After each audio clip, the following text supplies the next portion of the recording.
બગલો અને શિયાળ. આ વાર્તા છે. એક સવારે જંગલમાં એક શિયાળ કંટાળો અનુભવતું હતું. એણે પોતાના પડોશી એવા બગલાને પોતાના ઘરે જમવા બોલાવવાનું નક્કી કર્યું.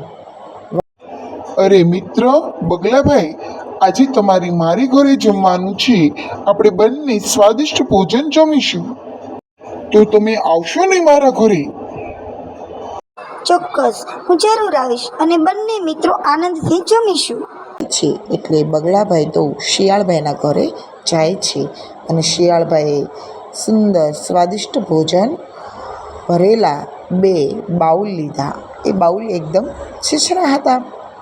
એટલે છીછરા વાટકામાં બગલાભાઈની ચાંચ છે તેની અણી જ જાય છે. પૂર્ણી રીતે તે ખોરાક જમી શકતા નથી.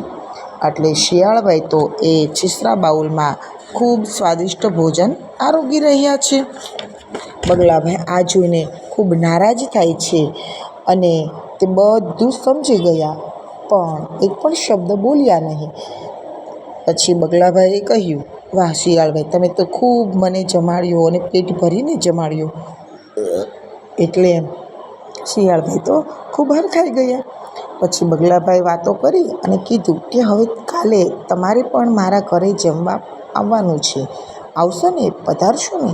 એટલે શિયાળભાઈ તો હરખાઈ ગયા. એણે કીધું, હા, હું ચોક્કસ તમારા ઘરે આવીશ. બીજો દિવસ થયો એટલે શિયાળભાઈ બગલાભાઈના ઘરે ભોજન માટે ગયા અને બગલાભાઈ સરસ મજાની સ્વાદિષ્ટ ખીર બનાવી.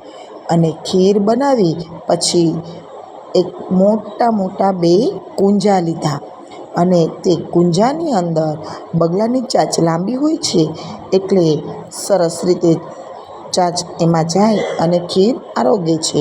જ્યારે શિયાળનું મોં કુંજામાં જતું નથી. જો કુંજામાં શિયાળ મોં નાખે તો તેનું મોં ફસાઈ જાય. એટલે શિયાળ બધું જ જોઈ રહ્યો હતો અને બગલો આરામથી ભોજન કરી રહ્યો હતો.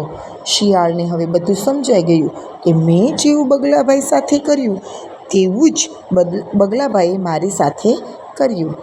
આમ આપણે કોઈ સાથે જેવું કરીએ તેવું કર્મનું ફળ ફરી ફરીને પાછું આવે છે. એટલે બને ત્યાં સુધી સારું જ કરવું.